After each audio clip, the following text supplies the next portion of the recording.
In real estate, sometimes less is often more. Silence can be a powerful tool when selling your home. By saying less, you maintain control and keep potential buyers intrigued. Hi, I'm Sylvia, Darius's assistant. Let's get started. Oversharing can weaken your bargaining position. Revealing too much can give buyers leverage, potentially lowering your home's sale price. Let your real estate agent handle the conversations. Avoid discussing your reasons for selling. Sharing personal motivations can make you appear desperate, giving buyers an upper hand in negotiations. Keep the number of offers and tours confidential. Revealing this information can influence buyers' perceptions and their offers.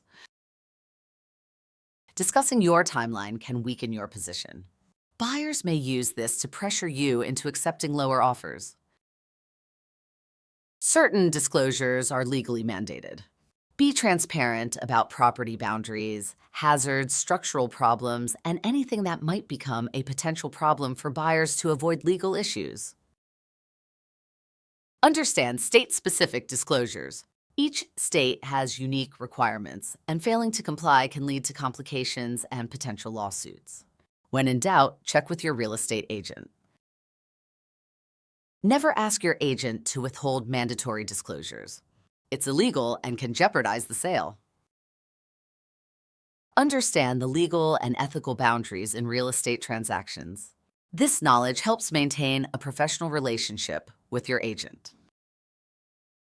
Find a trustworthy real estate agent to represent your interests. Their expertise can guide you through the selling process.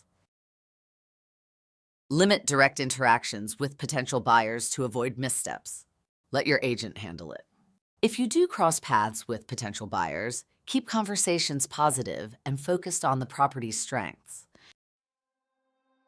Remember, silence is golden, disclose what's necessary, and trust your agent.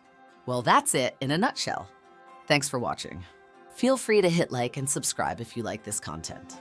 And be sure to make it a wonderful day.